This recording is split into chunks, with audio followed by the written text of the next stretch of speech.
Hello दोस्तों, तो कैसे हैं आप सब। जैसा कि आप लोगों को 2023 की सबसे पॉपुलर मूवी का इंतज़ार था, वो वक्त अब आ चुका है। जी हाँ दोस्तों, मैं बात कर रहा हूँ सालार मूवी का, जिसे आज हम लोग एक्सप्लेन करने वाले हैं। तो दोस्तों, आप लोगों को इस मूवी को डिटेल से जानने के लिए आप लोगों को वीडियो ज़रूर पूरा देखें, और अगर आप लोगों को वीडियो अच्छी लगे तो ज़रूर से लाइक करें और चैनल को ज़रूर से सब्सक्राइब करें।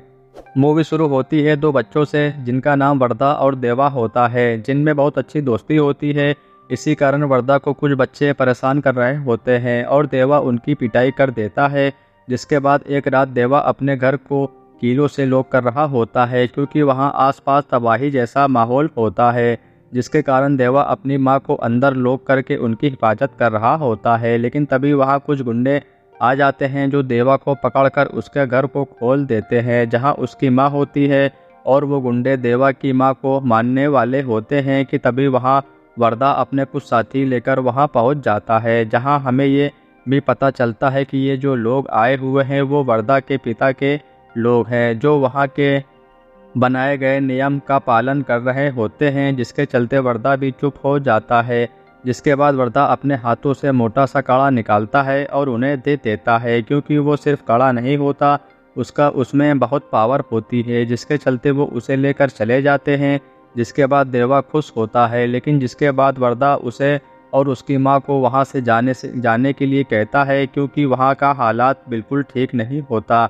जिसके बाद देवा वहाँ से जाने के लिए रेडी हो जाता है, लेकिन वर्दा से एक वादा करता है कि तुम्हें कभी भी ज़रूरत पड़े मेरी तो तुम बस याद करना, देवा आ जाएगा। जिसके बाद वो अपनी माँ के साथ चला जाता है और यहीं पर वर्दा उसे एक नया नाम देता है, सालार। जिसके बाद कुछ गुंडे एयरपोर्ट पर किसी का इंतजार कर रहे होते हैं, और वो कोई और नहीं श्रुति हसन होती है, जिसका नाम अद्या होता है, जिसे मानने के लिए उसके पिता के दुश्मन आते हैं। लेकिन उसके पिता को ये बात पहले से ही पता हो गई थी, इसलिए उन्होंने पूरा इंतजाम कर रखा था। जिसके चलते अद्या को सेफली आसाम पहुंचा दिया जाता है, जहां एक स्कूल टीचर के घर पर उसे छोड़ दिया जाता है, जहां ये बताया जाता है कि ये एक अच्छी टीचर है।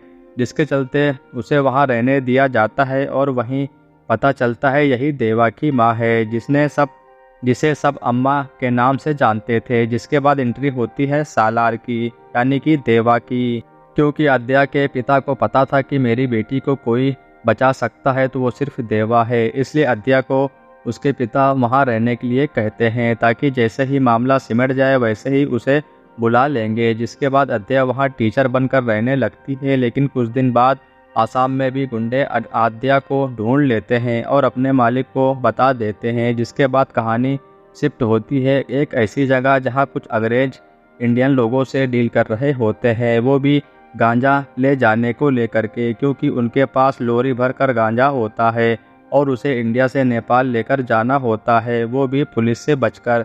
जिसके बाद वो अपने मालिक से बात करता है, जिसके बाद सभी लोरी पर स्टंप लगा दिया जाता है, जिसके चलते उस लोरी को कोई रोकने वाला नहीं होता। लेकिन एक जगह पर कुछ पुलिस वाले लोरी को रोक लेते हैं, लेकिन जैसे ही उस स्टंप को देखते हैं तुरंत वहां से भाग जाते हैं।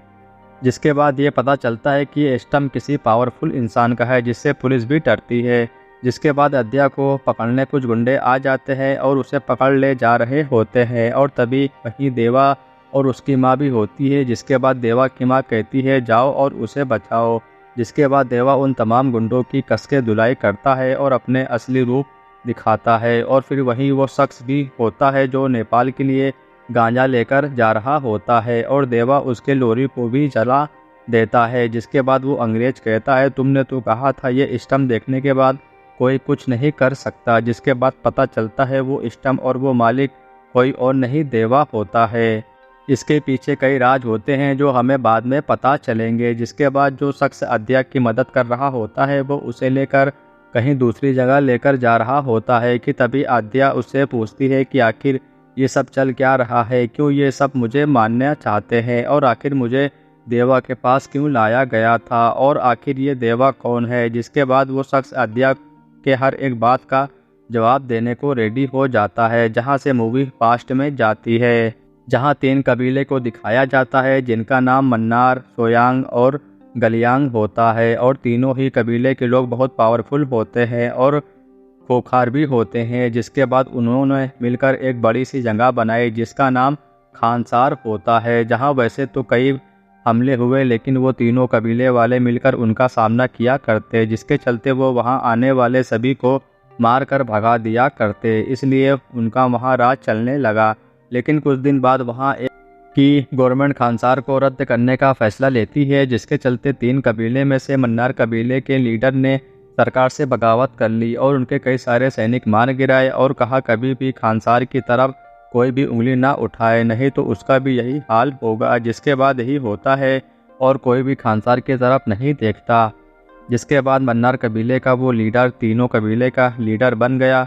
जिसके बाद वो खानसार में बहुत कुछ चेंजिंग किया, जिसके जैसे कि बड़ी बड़ी बिल्डिंगें बनाई और सोल्जर भी तैनात कर दिए और भी बहुत सारे काम किए। और इस लीडर का नाम शिव मन्नार होता है, जिसने खानसार में बहुत सारे नियम और कानून बनाए और सभी को पावर के साथ साथ कड़े भी दिए। और जो सबसे बड़ा कड़ा होता है वो उसे खुद ले लेता है और एक दिन अचानक उसकी मौत हो जाती है, जिसके चलते वहाँ लीडर बनने के लिए दूसरे कबीले के साथ बातचीत चालू हो जाती है। लेकिन ये बात शिव मन्नार के बेटे राज मन्नार को बहुत बुरी लगती, जिसके चलते उसने शिवयांग कबीले के हेड को मार दिया ताकि वो लीडर न बन सके। और फिर सभी शिवयांग कबीले के लोगों को मारने का ऑर्डर दे देता है ताकि फिर कोई उससे बगावत करने ना आ सके। और ये सब करने के बाद राज मन्नार ही खानसार का करता धरता बन गया। लेकिन शिव मन्नार की 2 बीवियाँ होती है, एक बीवी से 2 बच्चे होते हैं। एक गरोड़ा होता है जो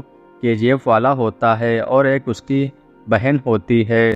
और वहीं दूसरी वाली बीवी से 2 बच्चे होते हैं, एक वरदा जिसे हमने मूवी की स्टार्टिंग में देखा था और उसका एक छोटा भाई भी होता है, जहां वरदा देवा का दोस्त भी होता है। लेकिन राज मन्नार ने वरदान को कोई पोस्ट नहीं दिया था, क्योंकि जब वरदा छोटा था तब उसने अपना पोस्ट कुर्बान कर दिया था अपने दोस्त के लिए, जैसा कि हमने शुरुआत में ही देखा था। जिस वजह से शिव मन्नार उससे गुस्सा हो जाता है और उससे सरदारी छीन लेता है। जिसके बाद राज मन्नार वहाँ कुछ रूल्स भी चेंज करता है और एक नया रूल्स बना देता है कि जो कोई भी ज़्यादा ताकतवर हो वो खानसार से बगावत करके खानसार पर राज कर सकता है, लेकिन इस चेतावनी को कोई नहीं पूरा कर सकता। और इस तरह से राज मन्नार खानसार में पूरे 25 साल राज करता है। लेकिन फिर एक दिन ऐसा होता है कि राज मन्नार को खानसार से किसी ज़रूरी काम से बाहर जाना पड़ता है, लेकिन उससे पहले वरदा को वापस लाने की मांग होने लगती है, क्योंकि उसे कई सालों से ये सब से दूर रखा गया था। जिसके बाद राज मन्नार वरदा को वापस बुला लेता है, क्योंकि वो अपने बच्चों में सबसे ज़्यादा प्यार वरदा से ही किया करता था। जिसके बाद राज मन्नार सोचता है अपने बाद लीडर वरदा को ही बनाऊंगा। लेकिन राज मन्नार जाते वक्त अपने बेटी को इसकी जिम्मेदारी देकर जाता है। फिर कुछ दिन बाद राज मन्नार एक सभा बुला लेता है जिसमें 8 लोग होते हैं, जहां वो वरदा को एक बार फिर से सरदार बना देता है। और साथ में राज मन्नार ये भी कहता है मैं जल्द ही अपने बेटे वरदा को यहाँ का लीडर घोषित कर दूंगा। जिसके बाद राज मन्नार का जमाई अपना रंग दिखाता है और वो सीधा उस इंसान के पास जाता है जिसकी पोस्ट लेकर वरदा को सरदार बनाया गया था और उसे बहुत भड़काता है, उकसाता है। जिसके बाद वहीं हमें ये भी पता लगता है कि ये शख्स उसी इंसान का बेटा है जिसे बचपन में वरदा ने अपने कड़ा दिया था, जिस बात से वो अनजान होता है। लेकिन राज मन्नार का जवाई उसे सब कुछ याद दिला देता है, जिससे वो भी शख्स गुस्सा हो जाता है। और फिर राज मन्नार का जवाई एक प्लान बनाता है और कहता है क्यों न हम वरदा को मार दे, और उस शख्स को भी अपना पोस्ट वापस पाना था, इसलिए वो भी तैयार हो जाता है। और इसी के साथ साथ राज मन्नार के इस फैसले से गरोड़ा भी बहुत नाराज होता है, क्योंकि राज मन्नार का बड़ा बेटा गरोड़ा ही होता है और राज मन्नार लीडर वरदा को बनाने को कहता है। इसलिए गरोड़ा भी बहुत गुस्सा होता है, जिसके चलते वो वरदा को मारने की कोशिश करता है, लेकिन वो बच जाता है। जिसके बाद वरदा के सारे दुश्मन एक साथ हो जाते हैं और वरदा को मारने जाते हैं, क्योंकि उनके दिमाग में ये बात होती है कि अगर हम राज मन्नार के वापस आने से पहले वरदा को मार देंगे तो ये कभी लीडर नहीं बन सकेगा। इसलिए वो सब उसे मारने के लिए जाते हैं। लेकिन इस बात की भनक राज मन्नार की बेटी को लग जाती है, जो फिलहाल में खानसार की करता धरता थी, जिससे वो ये सोचती है कि अगर ये सब मेरे होते हुए हुआ तो मैं अपने पिता को क्या बताऊंगी। और एक तरफ वो वर्दा से नफरत भी करती थी, लेकिन फिलहाल उसे अपने पिता की नज़र में अच्छा बनना था, इसलिए वो सोचती है मैं इसे रोक कर रहूंगी। और इधर वर्दा के दुश्मन वर्दा को मारने के लिए वहां पहुंच जाते हैं, लेकिन तभी खानसार में एक अलार्म बजने लगता है जिससे जिससे ये पता चल जाता है कि इमरजेंसी है। इसलिए सभी सभा में जाते हैं और वर्दा को नहीं मार पाते। और राज मन्नार की बेटी उनसे पूछती है कि आखिर वो ये सब क्यों कर रहे हैं। तब वो कहते हैं हम जो कर रहे हैं वो खानसार के कानून के हिसाब से है, क्योंकि राज मन्नार ने ये खुद कहा था जो ज़्यादा ताकतवर होगा वो खानसार पर राज करेगा, और हम वही कर रहे थे, इसमें गलत क्या है। लेकिन उनकी बातें सुनने के बाद राज मन्नार की बेटी ये सोचती है कि ये सब से बिल्कुल मेरे पिता खुश नहीं होंगे। जिसके बाद राज मन्नार की बेटी उस अलार्म को बंद नहीं करती, क्योंकि जब तक वो बंद नहीं होगा तब तक कोई किसी को मार नहीं सकता खानसार में। इसलिए वो सब मिलकर वोटिंग करने की तैयारियां करते हैं, जो 8 दिन बाद रखी जाती है, जिसमें यह फैसला होगा कि अगर वोटिंग अलार्म बंद करने को आए तो अलार्म बंद कर दिया जाएगा, जिसके बाद कोई किसी को भी मार सकता है। लेकिन अगर वोटिंग अलार्म चालू रखने के लिए आए तो कोई भी किसी को मार नहीं सकता। जिसके बाद गरोड़ा और उसके साथी सभी मेंबर के पास जाते हैं और उन्हें प्यार से कहते हैं वोटिंग अपने साइड करने के लिए, और जो नहीं मानते उनसे डरा धमका कर कहते हैं। और उनका सिर्फ एक ही टारगेट होता है कि हमें ज़्यादा से ज़्यादा वोट मिले ताकि अलार्म बंद हो सके और वो सब मिलकर वर्दा को मार सके। जिसके बाद गरोड़ा और उसके साथी मिलकर एक नई फौज बनाने लगते हैं, क्योंकि जो खानसार की फ़ौज होती है वो सिर्फ उनके कर्ता धर्ता के हाथों में होती है, इसलिए वो अपनी नई फ़ौज बनाने लगते हैं। जिसके बाद नई नई गन लाते हैं और नए नए सोल्जर लाते हैं ताकि कोई कमी अधूरी ना रह सके, जिससे जब वो वर्दा को मारे तो कोई हमें रोक ना सके। इसलिए उन्होंने अपनी टीम बना ली। लेकिन उनकी ये सब बातें वर्दा के साथ साथ उसके छोटे भाई को भी पता लग जाती है, क्योंकि उन्हें जान से मारने की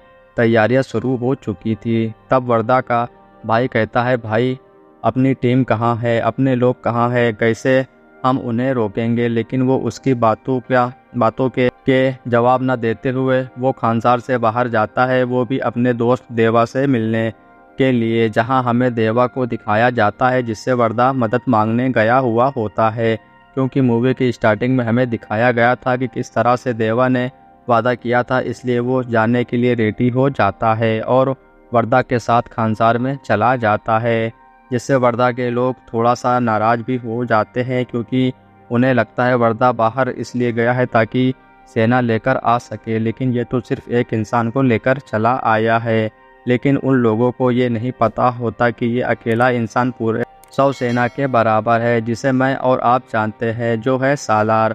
और फिर आखिर वो दिन आ जाता है जिस दिन वोटिंग होती है, लेकिन कहानी में ट्विस्ट आ जाता है, क्योंकि उसी दिन वर्दा के पिता राज मन्नार भी आ जाता है, जो काम से बाहर गया हुआ था। जिसके बाद वोटिंग शुरू होती है, लेकिन वोटिंग बिल्कुल बराबर की होती है। जिसके बाद सिर्फ एक वोट बचता है, वो भी वर्दा का, जिसे लेकर राज मन्नार सोच रहा होता है कि अब मेरा बेटा वोट अपनी तरफ डालेगा ताकि लड़ाई झगड़ा न हो सके।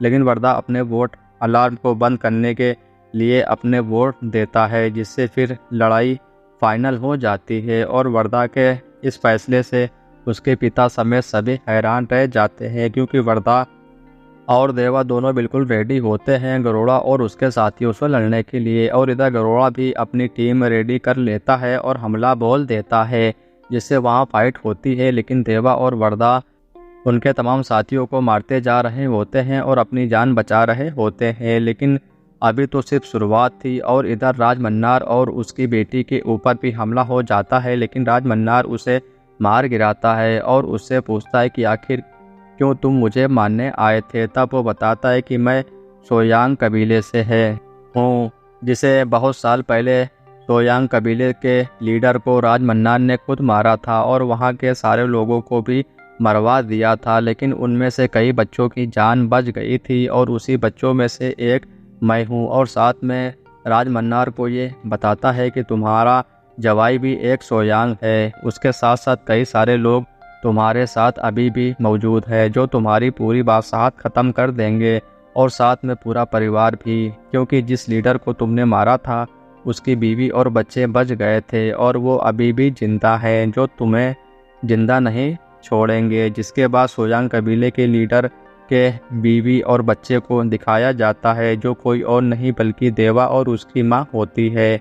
यानी कि देवा ही वो बचपन बच्चा होता है जिसे वर्दा के पिता ने जान से मार दिया था और देवा को बिन बाप का कर दिया था। और वो शख्स बताता है हमारा लीडर कोई और नहीं बल्कि सालार है। और फिर राज मन्नार अपनी बेटी से बताता है कि मैं इसलिए खानसार से बाहर गया था कि मुझे ये खबर मिली थी कि कोई खानसार से बहुत सारे गन और बम का ऑर्डर दिया था, जिससे ये कन्फर्म हो जाता है कि खानसार का कोई सदस्य है जो बड़ी मात्रा में बम गन और बारूद लेकर खानसार पर हमला बोल देते हैं। और इस तरह से मूवी का एंड हो जाता है। तो दोस्तों, जैसा कि आज हम लोगों ने सालार पार्ट 1 का मूवी का एक्सप्लेन किया, तो जहाँ पे इस मूवी का एंड हुआ है उस हिसाब से इसका जो दूसरा भाग है वो और ही ज़्यादा खतरनाक होने वाला है और ही ज़्यादा खूंखार होने वाला है। तो दोस्तों, आप लोगों को इस मूवी का एक्सप्लेनेशन कैसा लगा ज़रूर से कमेंट बॉक्स से बताएं। और आप लोगों को सालार पार्ट 1 का ये जो एक्सप्लेनेशन है इसके बारे में अपनी राय ज़रूर से कमेंट बॉक्स से बताएं। और अगर अभी तक आप लोगों ने मूवी देख लिया है तो आप लोगों को इस मूवी में आप लोगों को क्या सबसे ज़्यादा बेहतर लगा उसके बारे में भी ज़रूर से जानकारी शेयर करें। तो दोस्तों, अगर आप लोगों को वीडियो अच्छी लगी हो तो लाइक करें, चैनल को सब्सक्राइब करें और ज़्यादा से ज़्यादा शेयर करें।